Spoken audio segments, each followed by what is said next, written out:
What's up, DAW Nation? My name's Wyatt Troy, and welcome to episode 35.5 of Behind the DAW, where we usually interview artists and music industry experts on an emotional, philosophical, and artistic level. But as you noticed, this is a 0.5 episode. And on these kind of episodes, we take the audio from our YouTube series in the DAW, and we put it into podcast form so you can listen to it on the go and get that perfect combination of emotional and technical knowledge. So for 35.5, we have Trivecta. And, for those of you who are Trivecta fans, we've had him on the show multiple times. We've had him on Behind the DAW once. We've had him on In the DAW. This is the third time that we've had him on. But he's breaking down for the first time his song, not his remix, but his song. He's breaking down Axis. Just came out on Monstercat. It's absolutely amazing. If you haven't checked it out, I'd highly encourage you to go check that out. But, in this episode, we're going to talk about like melodic dubstep, the composition of that, mastering. We're going to talk about bass design. We're going to talk about unique sound design techniques. I've been talking about this in the last couple episodes, but we made this course with AU5, and it's about Ableton sound design, getting crazy sound design techniques using only Ableton devices. It's not out yet. Maybe by the time you listen to it, it could be out. Go ahead and head over to inthedaw.net and you'll see if it's out. We take techniques that we've learned from AU5 and we tell Trivecta to try them, and he does it in real time. So we're going to go over that. We're going to check that out. So if you really like this episode, it's really helping you on your journey, go ahead and go over to whatever your favorite streaming platform is, whether it's Spotify, iTunes, SoundCloud, what else is there? Deezer, Google Play, wherever you love to partake of this. Subscribe or follow, leave a review, a comment, ask questions. Anything that you do like that is going to help us out. It's going to help us keep going with this. And on top of all of this, if this is really helping you along your musical journey, please consider heading over to the In the DAW and Behind the DAW Patreon. There's a bunch of benefits over there, and it helps us keep going with these podcasts and with these YouTube videos so that we can keep bringing the most value to you while sustaining ourselves and sustaining our families, so that we can dedicate the proper time and the proper energy to bring these to you. So without further ado, here's Trivecta.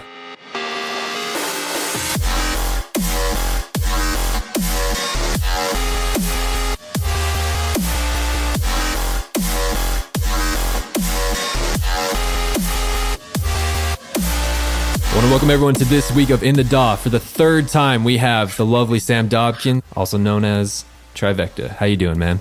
Good.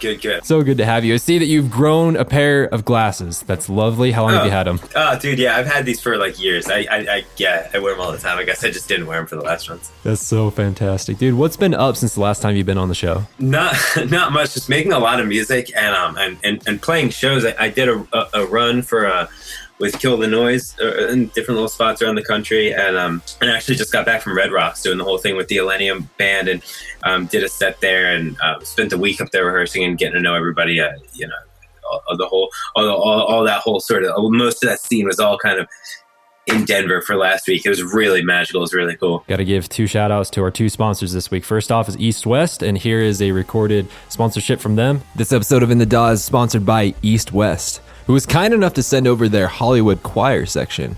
But because I'm actually transferring computers right now, don't have it installed, can't show you, but there's a very special deal that I want to show you. But first off, let's check out some of their products. Their products are some of the best in the world. So we're going to come over here. We're going to go to products. Look at all these things. They got vocals, guitar and bass, pianos, brass. I mean, it's absolutely amazing. This thing is used in probably every single movie you've ever seen ever. They're very, very high quality. I can't speak highly enough about East West and their products. I mean, even look at this. So this Hollywood Choirs one is the one they sent over. So if we actually click on this, you're going to see how much this is. It's originally $1,000. It is 50% off. That's still so much. Wyatt, how can this happen? Wyatt, how could you reasonably suggest that us producers who don't have a lot of money pay for this kind of stuff? Well, that's where I got you. So if we come down over here, now what is this? The Composer Cloud. And actually, if we go back to the home screen, you can see more about it. So the Composer Cloud is basically their Spotify-ish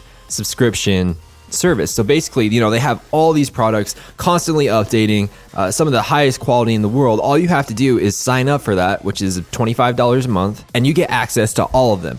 Every single one up front. You know what's even better than that? Scored a little deal with them. And you can have it for 15 days for free. To try it out to see if it's really, really amazing. You don't have to spend $25 to find out if you want it, all right? You get 2 weeks plus a day. That's freaking amazing. If you're interested in hopping on this offer, it's for a very limited time. Go ahead and click the link in the description and talk to our DAW bot, and he'll get you all set up, put you in the right place so that you can get the Composer Cloud X for free for 15 days. And then finally, the show is brought to you by you guys. You guys are the patrons. You come, you provide money for us so that we can keep doing this, so that we can keep bringing people like Trivecta on for the third time, and just to bring as much value as you guys can. So if you guys want to be a part of the Patreon, there is so many things that could be of value to you guys. So go ahead. The link is in the description.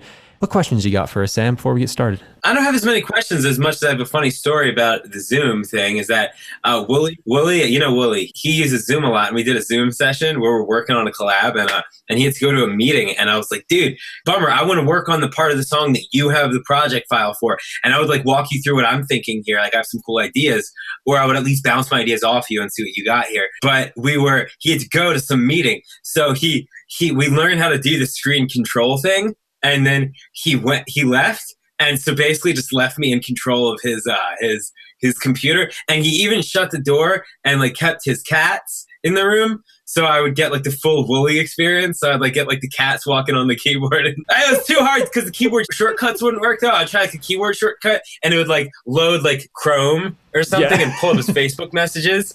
You know, I was just trying to, undo. So how long did you do that for? I probably spent about 45 minutes before I said this is getting too tedious, and I noped on out of there. What I can tell you is I can tell you where the idea for this tune came from, because this is one that definitely had a distinct idea behind it. So I'm in the sort of melodic bass niche, right? And I venture out, but that's where we sit here. And I feel like there's been certain ways of doing melodic bass music. I mean, I think a lot of melodic bass music came from combining more melodic styles of electronic music, like trance, and with dubstep, bass, or things like that, trap, right? And you put them together.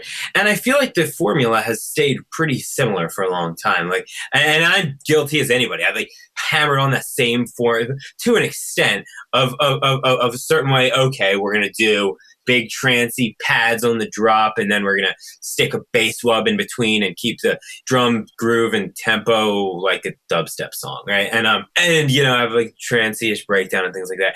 And with this one, I tried to kind of flip it on its head a little bit and tried to a lot of it came from working with Wooly and playing shows with Kill the Noise and playing dubstep shows for dubstep crowds and being like, okay, I need to put some of these I was putting heavier songs in my sets to kind of offset my own material because I was playing for heavier crowds and I was working with Wooly and I was seeing what he was doing with Serum, and I started watching these videos of guys like Company and Tynan and these guys who were so good with Serum, and I was a noob with Serum. So I was just like watching these videos, trying, and I come up with something that sounds like somebody, I'm trying to make this huge bass wub and it sounds like somebody like scratching an eraser on like a table.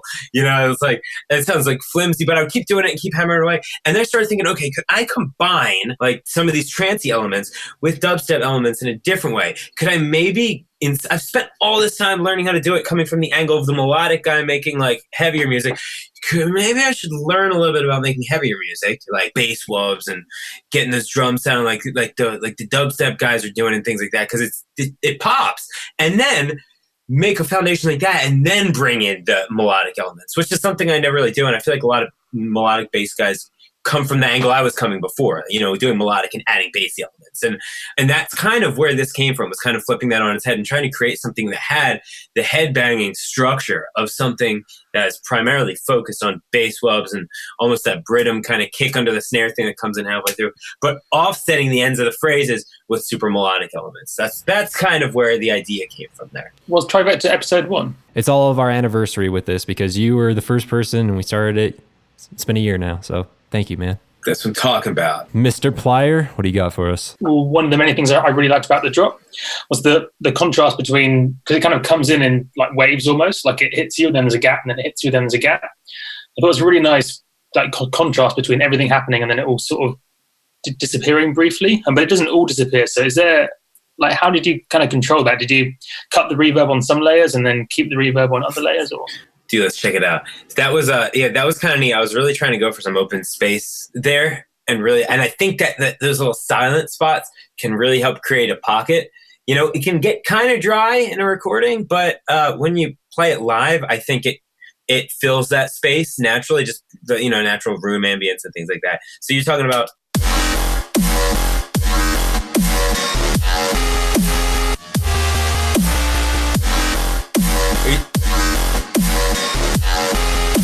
those little spots. Yeah, it's a really perfect. It's almost like tight is almost the best word. Yeah, for the record, I'm using, I don't know if you can, I guess you can't tell, I'm using a slate touchscreen thing here.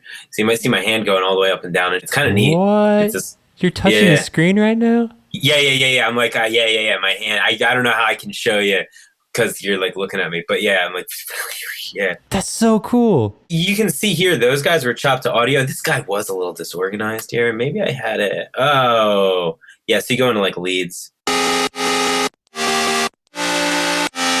Yeah, everything was all audio. And some of these guys are a little more reverbed, but a lot of it is pretty tight up close. And it just creates that sound. And like, for example, I actually have the send of reverb itself, so I could just mix that audio. I bounced it out to audio because it was really tough to control that part without it sounding really messy. And I wanted it to be as clean as the bass wubs were. You know, bass wubs, you can just cut the audio. Pads become these big layers, and leads become these layers, and you need to really kind of like consolidate them to chop them like that. And that was the idea behind that, yeah. So some of those layers going out to reverb sends as well, did you say? Or? So this is like an actual, this became sort of a send track in itself. If I recall, I think I just put a reverb on the entire bus and bounced that guy out to audio. So I could just control that and then just literally look at this. Like you can see right there, like this guy right here, that's just reverb right there. But you put them with, you know, with all this stuff here. And if I were to drag this guy out, but it wouldn't sound as tight. Actually, it sounds kind of dope. But yeah, that was that. The idea was to be able to have that to chop that up. So, and I don't actually, to be honest with you, I don't mess with the sends too much. I just kind of do it. A lot of times I'll just reverb the actual track and just cut it and just bounce it to audio and cut that. But this time I'd actually already made the lead and liked how it sounded in there, but then thought I wanted it more wet, but wanted to be able to control that reverb as well. So I just duplicated it, put reverb on the whole thing, made that audio, and had it to chop. So dope. I want to know about the touchscreen, dude. How is it? It's neat. It's the Slate Raven is the name of it, and I got it simply because I spent so much time producing that and using the same motions that like my hands have a little bit of tingle going on right now, and that's not good. And 28 years old, I can't be having this early, you know what I'm saying? We can't be letting this get out of hand, unintended, right? So the idea is that I got this thing so I could actually physically just reach out and touch things instead of always just clicking on the mouse and sort of diversify my workflow a little bit. It's I still get a little tingle, I still am, but it definitely helps things a good bit. It's not always as accurate for micro editing and things like that, but there are these crazy things it does called like batch commands I haven't gotten the hang of yet, so I'll radio back to you once I try this. Do you feel like it's slowed down your workflow at all because you have to like reach up and play with it? Yeah, at first, but the thing is, I don't have to, and that's what makes it neat. It has, in a way, if I just stick straight to it, it'll slow me down a little bit. I think those batch commands, when you get the hang of it, I think it's supposed to speed everything up, because you can just like do one gesture or something, and it just does a bunch of things that you would normally always do. So I think that would speed it up once I get the hang of it. But yeah, so when I'm trying to do things really quickly, I'll just grab the mouse and go to town. The beginning bass in the intro. Yeah. What is it? What's going on? I love it. Yeah, that was actually I believe I don't think I still have the patch. Let me see if I have it.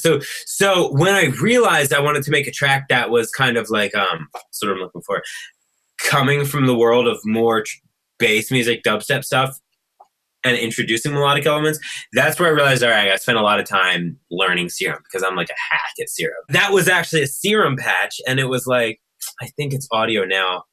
Yeah, start bass. It's this guy here.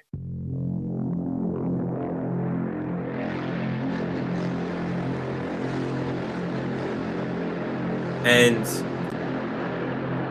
I don't think I still have that patch. I don't even remember what I did. I see these other ones you guys do, and the guys have their patches still there, and they pull out the patches. And my workflow, I end up with so many tracks that I have to like make everything audio, so I don't never have even Frozen. because I was watching all these company videos of watching him use Serum, and that's how I learned how to do it. What I probably did was just take one of those sounds that I got when trying to sort of mimic some of his bass sounds, and then just reverbed it out and put some shimmer on it and stuff. But what really helps with that guy is that he there's more than just him. So this is without him. Is that?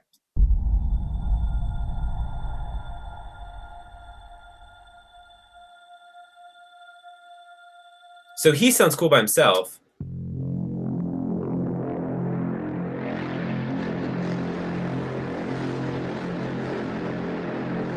But the little bits of ambience around it really helps kind of cradle it nicely, I think, and sort of create a little world around it. Though it would have been some Serum with some distortion and some Valhalla shimmer on top of it. Yeah. So again, another question about the drop. So I think if I was hearing it correctly, do you almost have almost like a call and response with the main synth and then like a reverb thing in the background afterwards later on? Adam, are you talking about like on the bass hits, and then on the offbeat, there's like a variation of that bass hit, and it sounds like there's more reverb. Is that what you're talking about? There's also this half where I,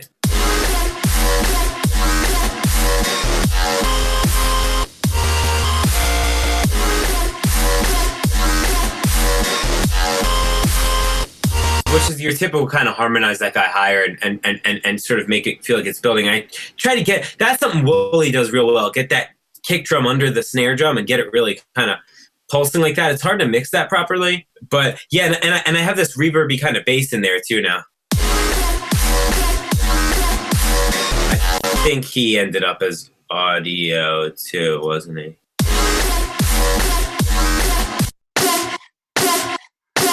Yeah, this guy's pretty neat. The Yo Man, that's a trick I learned from Wooly and Company. I guess every dubstep guy knows that one. Yeah. I've been sleeping on that trick, but somewhere else. And this transient thing helps a lot. Do you just pretty much do it by ear, like what layers play what notes, or do you almost plan it in advance and then pick the sounds afterwards? I actually, for that one, when it comes to the actual bass wubs themselves, I typically try to stick to just root notes. But I actually came up with that melody. How did I come up with that melody? I've been listening to like a lot of trance music and stuff like that. Jason Ross, Above and Beyond, that kind of stuff. And I guess, I don't know, there are people who love trance music who would call me an idiot for saying that that's trance. But I'm listening to that type of music and I love it, right? So I'm listening to that and I'm trying to combine some of those elements. And melodically, I did that. So this whole thing is based off the kind of Dorian mode, which for any viewers who are watching this who aren't really hip to that, it's kind of like your minor scale, but it has a raised 6th degree in it. So it means the sixth note, the scale is one step higher, one semitone higher. And the interesting thing about the Dorian mode is when I played in like a funk band, we always kind of said like the Dorian mode is the way to keep things dark and minor but still keep the party going, and in EDM the Dorian can kind of, that mode can kind of keep things dark but also keep them kind of trancy and vibey as opposed to like sad and like abysmal, yeah, for lack of not I mean, it's all about what you do with your chords and your things like that, but for this I was trying to do something that had that kind of thing, and I think dude, I noticed a lot of these dubstep drops would have these call and response formats, and I thought, all right, can I do something that has something melodic, that instead of just call and response between two different bass wubs, I'll make it a call and response between a bass wub and a melody. And so that's when I pulled out the guitar and went and then the second time it's got to be a response. It kind of talk to each other, On the downbeat, that main bass wub, and then you have your response one that comes like on the next 8th note or whatever, right? The more reverby one. So is the main bass wub, is that playing the root note, and then the next one is playing a variation of it? Yeah, I think that was all. Yeah, so your main guy, that was all pretty much what I recall. At least it's all trying to be the main root note, but Serum, when you start doing that FMing and stuff like that, you'll start to get actually different notes out of the bass. But that creates all these kind of neat little timbres, and it can make it almost feel like your melody is ascending rather than just being the same note. But that's kind of what that is, and that stressed me out like crazy, man. I tried so many. So you have your downbeats and your upbeats, right? So without your upbeats.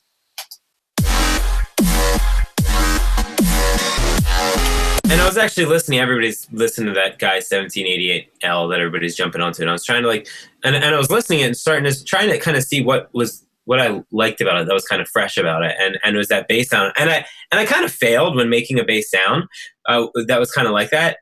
And I think it was ultimately longer than that. No, I ended up shortening it for this. It's all reverb now. But I ended up with a sort of upbeat sound that was the same note, but a totally different timbre of bass. And I had a bunch of different bass sounds bounced out that I had made, and I was just trying to, repurpose them. And it kind of needed, dude, I had one that sounded whack. Here, I'll see if I can find it for you. Oh, dude, it sounded really whack. I was calling this track White Terror's Brother for a while because I made a track called White Terror that I never finished, or that I renamed. And then this one was based with the same template.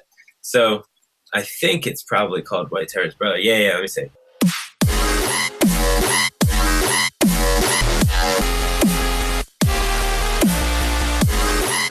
I was trying to learn Serum, and at the time I was like, this is pretty sweet. And then, then I took a break and came back. And I even played a show or two with that sound. Dude, realistically, if I spent another month on it, I would probably have something better than even what I currently have. And I was even talking to John at Monstercat, and I think he sent it to Stonebank, the guy who does a lot of the mastering for Monstercat. And I think Stonebank even said some of the sounds in the drop felt a little dated. And that, I think it comes down to what you can live with at night, because I thought, dude, I'm not the world's best. My strength is not in Serum web design. It's not. And I'm trying to fill in that skill set. You got to sort of play to your strengths and I think sort of adapt to your weaknesses and learn how to grow in those places to at least fill it in.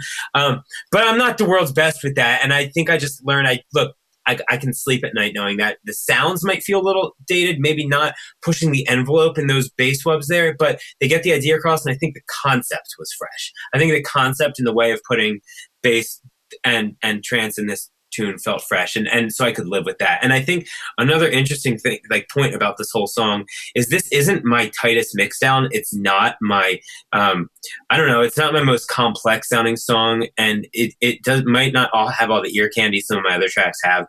But one thing, if you're an athlete, you work on certain drills to improve certain skill sets. And with this one, I really was trying to improve the skill set of executing and finishing a song, because it takes so long to finish songs sometimes that I'm really trying to improve my ability to finish, and get things done. And so for this one, it's kind of an exercise in letting go and knowing when, okay, look, this works. This is good. My idea is there. If I spend another month on this thing, it's just going to slow down how I can get other songs out. Let's get this thing wrapped up here. Love it, man. Love it. I do have a question. If you can go back to iTunes. Sure. Yeah. I want to know what the 9-minute version is. It's 1_4. Oh, what is that? I left it. I set the locators wrong. Got it. Okay. We all go through that. I was wondering if you did that. I think I have I just made it louder, but it's the same. There's one point where I did something like it's doing now, but it's long. There's one that was like, there's no room to breathe, It's all about getting just the right length on that upbeat note, Like a minute in or something, like a big lead comes in, and it sounds a little bit vocally to me, like it doesn't sound like a vocal, but like a vocally lead, if you know what I mean. Are you talking around here, this part? Yeah, that goes back to the main lead. There are some layers in there, but fattened it up. This one sounds a little unpleasant by himself, but this guy fattens him up a lot. He's this hard, just square lead I made in Serum. I'm sorry, in Silence. I think I just took your little square wave, and I think I put pitch. You can put the real fast LFO on the pitch, kind of get like that sound that Skrillex had in Scary Monsters.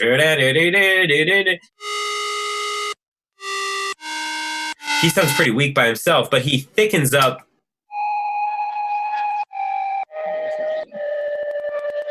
And that's the guy I've been using ever since Ease My Soul and Shatterpoint and even The Surface to an extent. I've been using it for a long time. But what I really like is, and there's also this kind of Avicii sounding layer,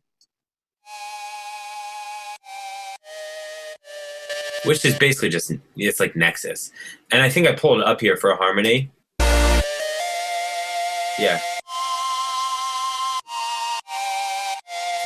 But where it gets really neat, I think what I like a lot more is in the second time it comes around, I added a big harmony. He bends a little bit wonky, but in context,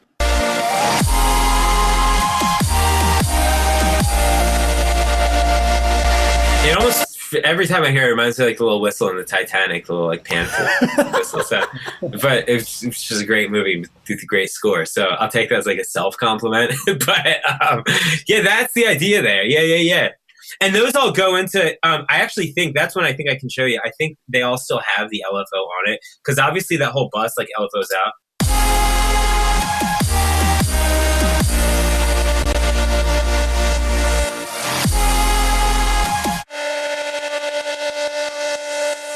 And that's just you automate up, like, you automate the rate.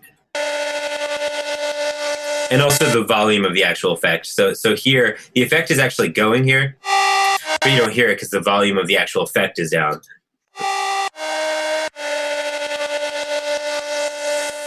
And that was a cool trick I learned from Wooly was to actually, this like Kashmir sweeps, it's just a Kashmir sweep, but it's bussed in there too. So basically when it starts, it's dun, dun, dun, dun, dun. You add a little upshifter, a little like riser sound in there. And it kind of like increases the intensity of that sort of unraveling effect because it has something that's pushing the energy in there. It's one of the sort of magic combination of sounds. I mean, I don't know if it's just my ear, but it kind of almost sounds human in a weird way, but individually it doesn't. It's a weird yeah. That's it. I think that's one of the things I try to go for a lot is like a lot of times the sounds themselves can sound all right, but if you've used those sounds, like I've used that lead for years now, and I just know how to work it around and make it sort of bounce off things and feel like it's sometimes even saying things it's not. To be honest with you, I think the pads play.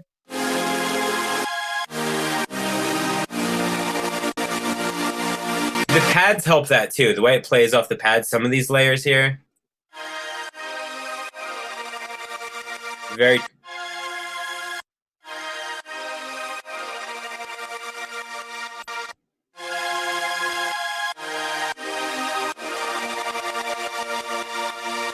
To me, that's where most of the magic comes from, because without those, you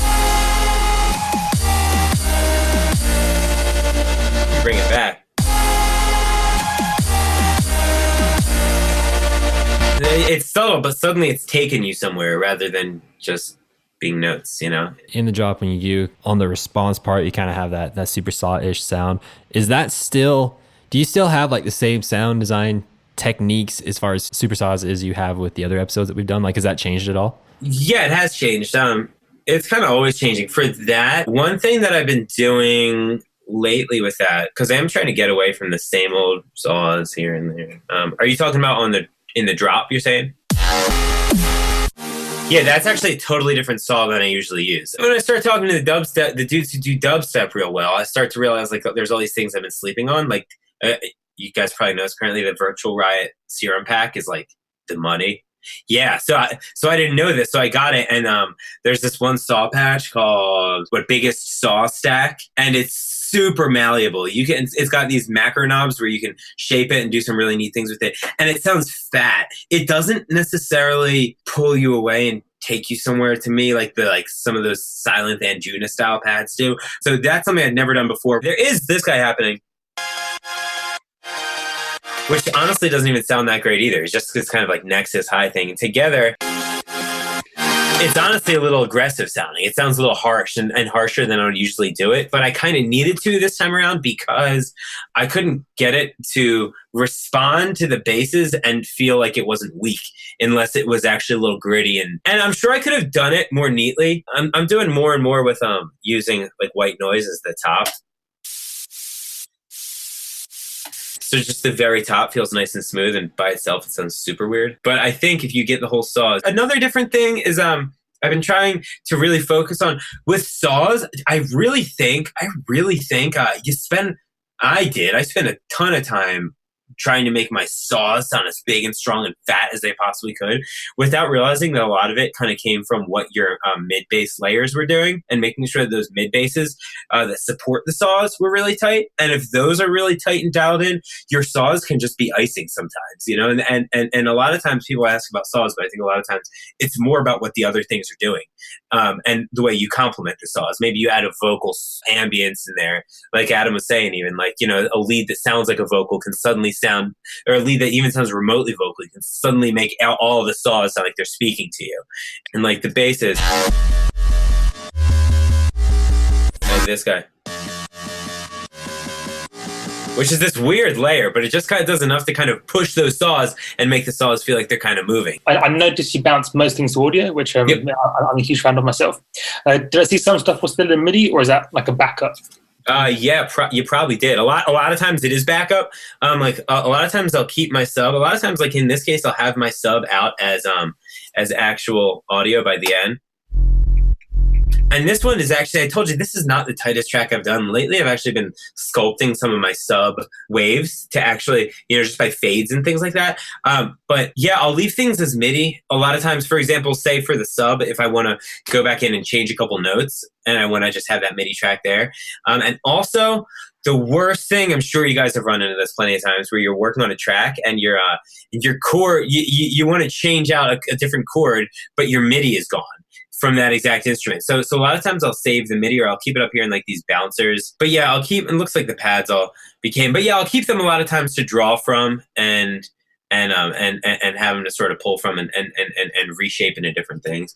Another thing that I run into, do you guys ever run into this? I have to leave tracks in my groups, because if I delete a couple tracks from the group, suddenly this like group thing right here will like collapse on itself. Do you know what I'm talking about? Have you guys seen this before? Watch. All right, say I like delete a bunch of these guys. All right, watch. Now it's not going to work now that I try to do it. But say I delete these, right? Watch it. Now it's not going to happen. All right. What? And now if I close this, see that? And if I do enough of that, it collapses and you can't even get it open anymore. All right, time to undo it and bring it back. I know, and that's so weird. I've never seen that. I've never seen that before. I mean, you are running a pretty old version of Ableton, though. Yeah. What are you, like 9.2 or something? I think so, yeah. Yeah, because it was before. You had the version before they auto-colored the tracks. So that was, I guess. Yeah. Yeah, that was like, I recently actually got 10, but I only bought it for, I only installed it on my laptop, and so I haven't put it on this yet. So I'm sure that doesn't happen anymore. Yeah. Even in 9, I've never seen that before, but for sure, Yes. like if you start using 10 more, you should be. Right. Yeah, you should be good. Pretty weird. Yeah. So a lot of times I'll leave my MIDI tracks in there just because I need to leave the track anyway. And if I really want to clean things up, I'll either just bounce on my stems and start a new project, or I'll just create brand new groups. I'll bounce all my effects out into something and just create a new group for the whole thing and delete the old effects group, But yeah, for the new Ableton, it shouldn't be a problem. But to answer the question about the MIDI, yeah, a lot of times I'll keep it in there. But most things typically are audio by the end, yeah. I love little Ableton bugs like that. For those who are watching, if you guys have really unique Ableton bug things that you've noticed, please comment down below. This one time, have you ever done I'm sure you can do this because you're on an iMac, right? Yeah.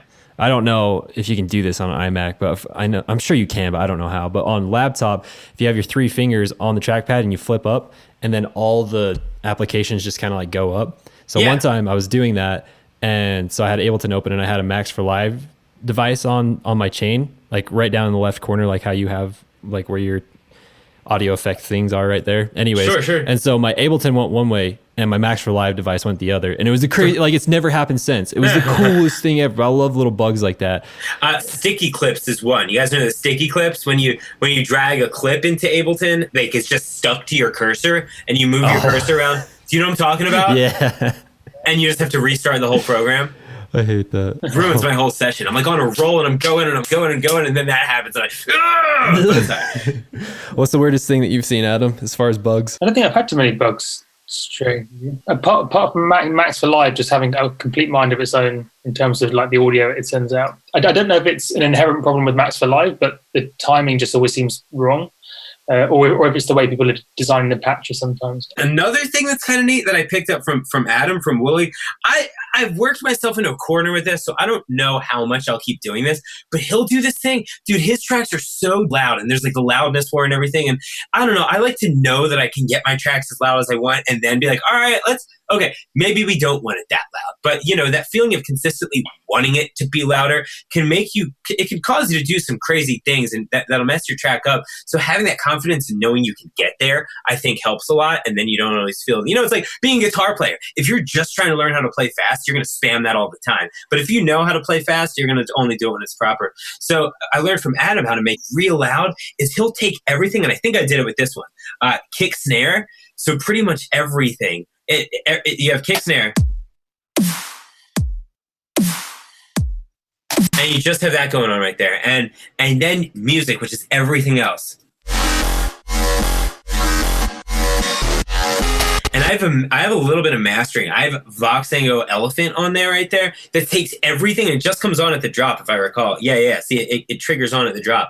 And it takes everything because when we did Falling, that track, it gets more live play than anything I've ever done. And I sent Adam the stems at the end, and he took everything that wasn't kick snare, mastered that, and then mastered his kick snare, sidechained everything to the kick snare, and then mastered all that. And I was like, dog, you're gonna blow this thing to bits. And he's like, dude, just let me do my thing. And it sounded, it is loud and it is aggressive, but it crushes live. And so it's way louder than anything I've ever made before. And that's essentially what I did here. And that's a neat trick to play with, although you do box yourself into a corner. And I don't know if I'll be doing it too much, but it's kind of a neat trick that I hadn't heard of before. Had you guys heard of that before? I've heard people doing it with the kick, but not the kick and the snare too much. The final question I have for you kind of plays off what you were just talking about. You've been collaborating with a bunch of people, you've been on tour with a bunch of people and all that kind of stuff. What are some of the things, like what you just told us about with Wooly, what are some of the things that you've learned from these bigger people that you're like, what's going on? That sounds awesome.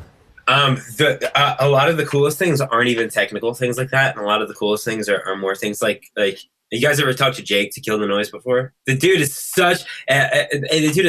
such a brilliant creative mind, and he's always thinking about ways to kind of push things forward, and he's always sort of self-analyzing and trying to understand why he thinks about certain things, or why he feels a certain way, or why people feel a certain way about things. And so just playing with him, we're always talking about, why are certain Jake has been in the game so long, and he has such a nuanced perspective on what allows for longevity, instead of these people in this rat race that we all feel like we're in a lot of times, trying to, make the next track. And it's really neat to talking to him. You'll look back at, okay, what has made this artist do so well? But now, is he alienating his fan base? Is he alienating his fan base? Okay, what is, what's working for this guy? What's not working for this guy? When I first started playing with Jake with Kill the Noise, I started to do, every show I did with him, I threw a lot more bass music than I typically do, a lot of dubstep and stuff like that. And I felt pressured to do it. And I think if Jake we're here right now on this conversation, he would say, dude, don't feel pressured, do that, do your thing. But I was like, dude, these kids are all coming out. They're coming to these dark, dingy clubs to headbang. And it was a great crash course. I learned how to keep a crowd moving and learned how to do that. And it was really neat. And obviously it's impacted my production. And now I have bangers to drop in my sets that are my own, which is great. That further, the narrative of sort of pushing your own envelope and doing your own thing has really been furthered by working with Illenium and being a part of his live show, and with Trevor with Said the Sky, watching Trevor come to Tampa and play the Ritz, where there's bass music, heavy bass music every weekend, and watching him drop this feelsy set, it changes the narrative, and you no longer have this thing where it's banger to banger. And then when just the slightest bit, as long as it keeps you immersed, when just the slightest bit of something with a little bit of oomph comes in, people start headbanging just like they're at a dubstep show. And it's it's interesting. You just set a different stage, and if you don't feel so pressured to conform to what everybody else is doing, I think you can really lay some groundwork and do something unique. And Red Rocks was great for that, because Red Rocks I played the most original music I've ever played in a set. It's probably about 70% my own material. And that's big for me so far. And it was great. I tried to really sort of just roll, ride the tides of the tunes that I've made and I'm making. And honestly, that has been some of the most important lessons that I've picked up over the last year, is to sort of tell your own story, and you always got to you always do. I don't know. I do like to think about what's working for a crowd, but you can't get too caught up sometimes in are these people banging their heads and we might not always be right if we think a song is popping off or not.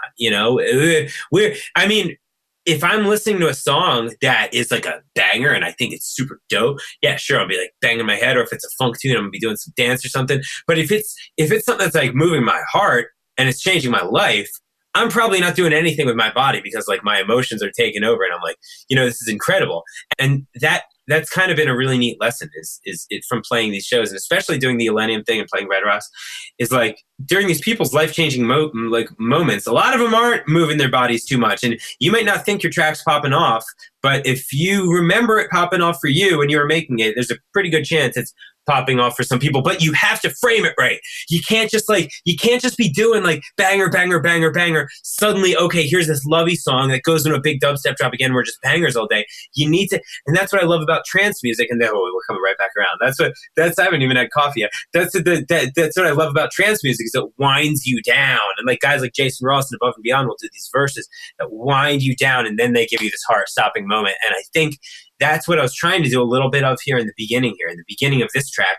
I've been using it as an opener for all of these shows that I've just talked about, because when the guy before me plays, regardless of what he was doing, I'll fade out whatever he was working on, or he'll fade out the last song or something. And as soon as like you just hear this,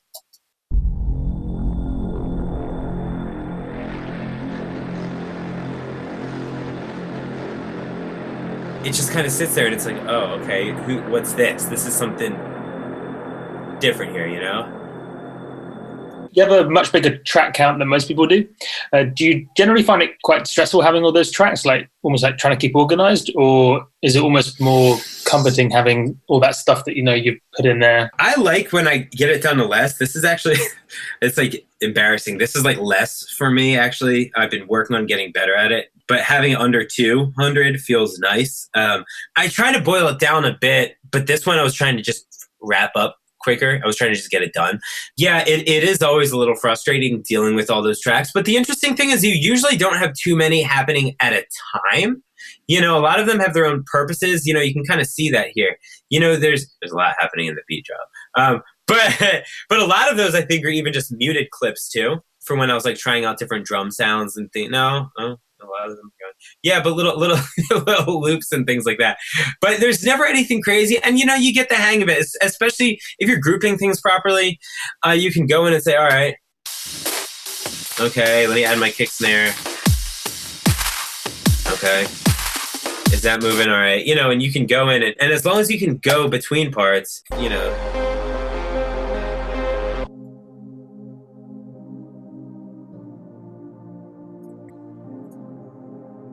you can go between your parts.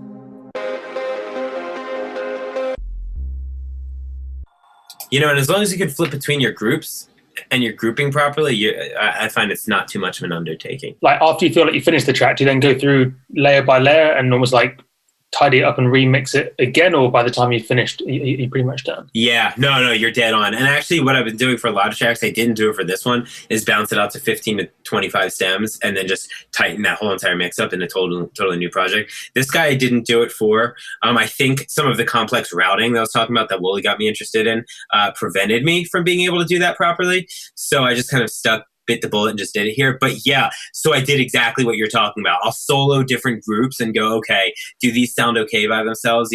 And the groups don't need to sound great by themselves, but you don't want like weird stuff sticking out, and you'll hear stuff that you didn't notice before and go, okay, you can over tidy. You can, and so what I'll do a lot of times, I don't have it here, but a lot of times I'll leave up top, I'll leave older versions of the track stacked there so I can hear, okay, am I making progress or am I cutting things out and sucking the life out of it? It's a fine line. The interesting thing about the feedback is that John at Monstercat, I just talked to him today and he asked me to change a couple things, and I changed it. I haven't even sent him the pre-master, so I may even be able to take some of this into account here. So yeah, what do you got? The feedback isn't really about the track, but just something you mentioned about loudness in general. I suppose more just to emphasize how, for those who maybe are super new to loudness, that the loudness war only exists on some platforms and then almost exists in reverse on other platforms. So on platforms like Spotify, and not Spotify, so on SoundCloud currently, and also when you're DJing, it can still kind of exist to some extent because those platforms don't necessarily loudness match.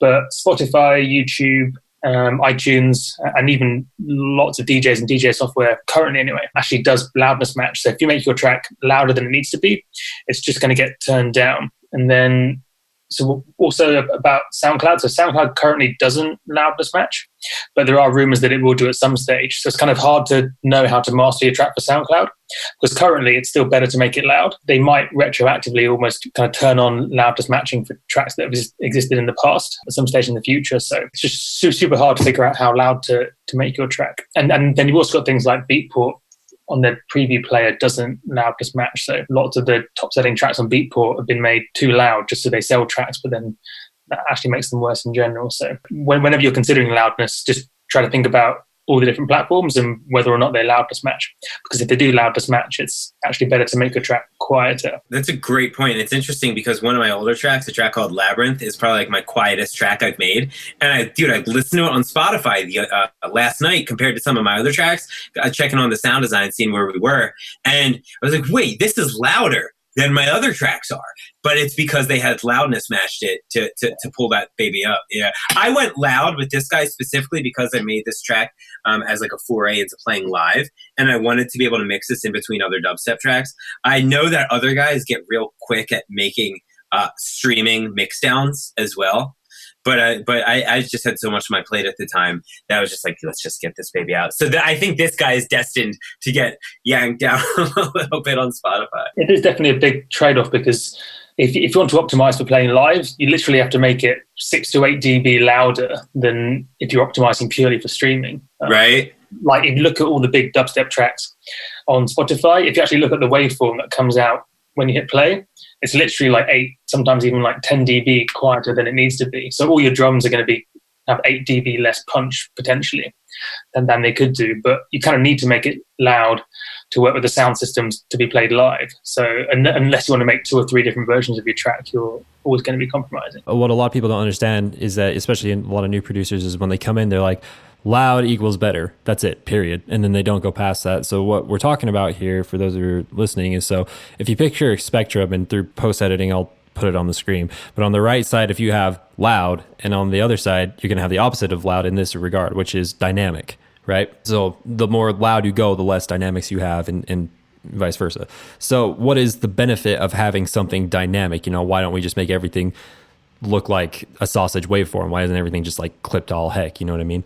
And the reason why, at least from my understanding, if you guys want to chime in too, that's totally fine. But from my understanding is that things in the natural world are not limited. There's dynamics everywhere. And so when there's dynamics, this is one of the reasons why dynamics is good. And so when there's dynamics, it feels more natural. Another reason is, call and response, conflict resolution. When something is quiet, it makes room for something that is loud. If something's always loud, there's no room for loud. You know what I'm saying? Absolutely. How about in a movie?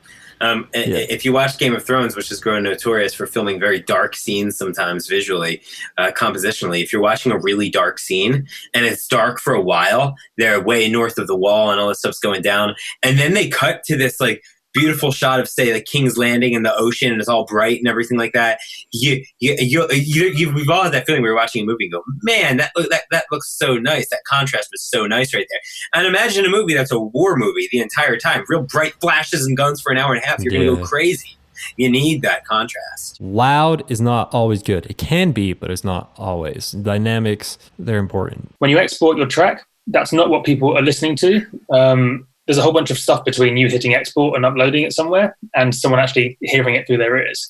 So it's counterproductive not to think about what happens or kind of after you hit export in between you and the end user. And also to hopefully try and future-proof yourself to some extent as well. And that's something I wish SoundCloud would talk more about, because, it's been rumored for at least 6 months. I've heard people talking about it, but it still hasn't come about yet. But it affects everything.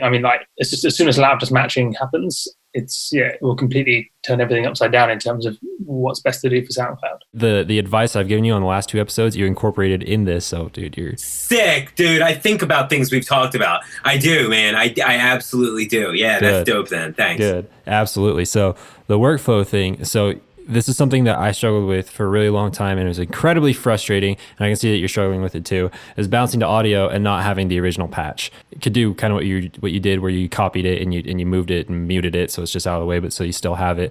How often though are you using your user library, man? Dude, I actually just started like a month ago, even just for audio, because I always just did iTunes playlists. But the problem, and iTunes playlist is just so intuitive for me. I love how it looks. I honestly prefer iTunes playlists over the user library, except for user library for audio, like shows you your waveforms, which is neat and stuff like that. But iTunes duplicates every audio file too, which is an organizational mess. And you're talking about using the user library for patches as well. Exactly. The reason why I never did it in the first place was because I thought that was going to take up way too much room. But, you know, if you had a Serum patch on and then you had the Yo Man after it and then you had your, you know, whatever after that made it super cool and then you made an instrument rack out of that, that's only going to be like 15 kilobytes. Like it's like virtually nothing, you know what I mean? And so you would have to have millions and millions of patches before, you know, the computer's like, hey, by the way, here's a good chunk of space from your patches. You know what I mean? You would have to have so many. So that's what I've been recently doing is because like there are so many times when I want to go back to patches and I want to change it or I want to alter it in some fashion, but I just freeze and flatten it and it's gone forever. And you can't recreate it. You know, you can sometimes, but not always. So dude, if you use your user library, I use mine all the time now and it's insanely powerful. Yeah, I've been getting better at and I've started like you can see. Are you talking? Does instrument rack count as user library or no? So your user library is if you go down to your places. Yeah, this guy here. And then so if you save custom instrument racks, it'll go to your user library. Yeah, so I have a good bit. Yeah, and I have actually that lead there, and I have the intro pluck and stuff like that. Good. And I have yeah. I got to get better with that. I definitely do. Yeah. Even with the songs that you just have audio with, you can go in and chop them up, make a little sample pack out of it, and then put it in your user library so you can use them later. Oh, so powerful. So I'll do that in iTunes. I'll a lot of times I'll even stem balance out my tracks, and I'll just save the little dope little sounds that I liked from it and keep it in there for sure. And then I can go, oh yeah, dude. Like if I go to like here, if I go to and I just save it under bounces. If I go to like, you see. All these bounces. These are all different tracks. Crap. These are different parts of it. The problem is they're all doubled up because they're in iTunes, so I got to go and clean that up pretty soon. Oh, that's still really cool though. All right, and then the sound design one. Talked about this on the last episode of In the DAW, but what we've been doing lately is we've been filming this course. I talked to you about this with AU5, and he brought a lot of sound design knowledge to the table of how to get some crazy thing. Multiband processing, dude. Yeah. Have you done much with that? I have. I've actually tried my hand at it a bunch of times and have never gotten great at it. And I actually purchased FabFilter Pro MB so I could work with that. But I know people will also split up into different and then process that part. What do you got in mind? Hit me. That's what I'm talking about right now. So I saw a lot of OTT on. So how we're going to do this, we're going to do this right now so you can see it. All right, let's go. Grab a sound, any sound you want. It could be literally anything. You got a sound of you making pancakes? Grab it. I don't care. Right, just grab we're going to take... Can we use that guy? Yeah, let's do it. Okay, so what you can do now, so make sure it's all soloed out, and then what you're going to do is you're going to go grab a multiband dynamics. What you can do is you can go down to that multiband dynamics, and you're gonna put it in a group. So Command G, perfect. And then you're gonna go over to the chains, and then you're gonna duplicate the chain twice. Cool. So yeah, the top chain you can leave it, or you can rename it high, mid, low. You know, like all that. Oh, kind of stuff. I've seen this. Dope. So now you're gonna go to the high band. Actually, so you click on that, and then you go into the multiband dynamics, and then you solo. It'll be on the left. You see where it says high? Okay, so am I going to go like this? Let me guess. Yeah. There. Uh-huh. There. There it is. There. Exactly. So now what we can do is now on each one of those bands, on the high, the mid, and the low, you can just go freaking crazy and do whatever you want. So on the high band, let's say that you have a Yo Man on there, or 14 Yo Mans. I can add different effects. Yes. Hang on. This is where stuff gets freaking crazy. Hang on. All right. It's really cool for stuff like delays, I find, to like just like delay with like one of the bands. So if I want to just put a Yo Man on the high, it might sound a little weird, but let's give it a shot. What? Oh, it's sick. Go ahead and play with it. Play with the modulation part. Hang on. What?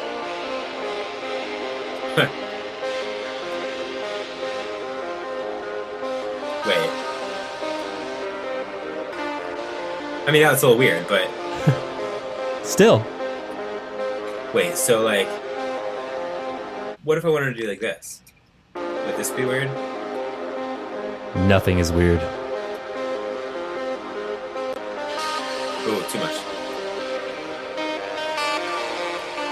Oh, but here that brightens that up? Yeah. So now check this out. Now on the mid band, go grab a Corpus and throw it on. Corpus on the mid. Can I leave a bit warmer up top there? Yeah, absolutely. Leave everything on top. That's like a resonator thing, isn't it? Yeah. So yeah, it has to go. There you go, right there. What we'll do once that loads up, we're going to switch it where it says beam. Go ahead and go down to pipe, right? And then the tune, go ahead and Put it down to like 44 or something, right? Let's try it out. Let's see what happens. What? Stop. Stop. Hang on.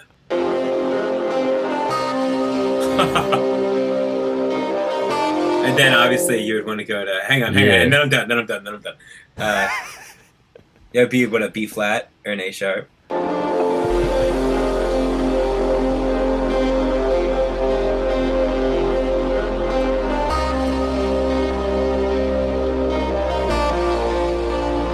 Come on, dude, that's nasty. Now we only scratched the surface with this, and of course in the course we go even more in depth. But I mean, like for sound design purposes, no, you were talking about Serum. Serum is only the beginning. What you can do with this, you create a Serum sound, make it sound cool, and then you throw this on it, and you process each band individually, and it's automating and it's changing. Oh, bro, have we lived up to you having a good time on In the DAW?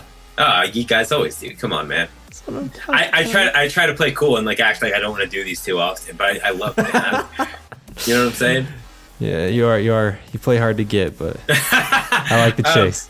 I just want to remind everyone about the special offer that East West has going on right now about their Composer Cloud X. This thing is incredible. You get over 10,000 instruments for $25 a month. These libraries have been used in basically every single movie that's ever been created. It's amazing. The quality is through the roof. It's literally the greatest in the entire world. East West has been around forever. So if you want 10,000 virtual instruments, everything from vocals to brass to pianos to everything in between, go ahead, check this out. There's a link in the description. It'll activate the DAW bot and tell you everything you want to know. But other than that, thank you so much for watching this episode of In the DAW, and we'll see you next week.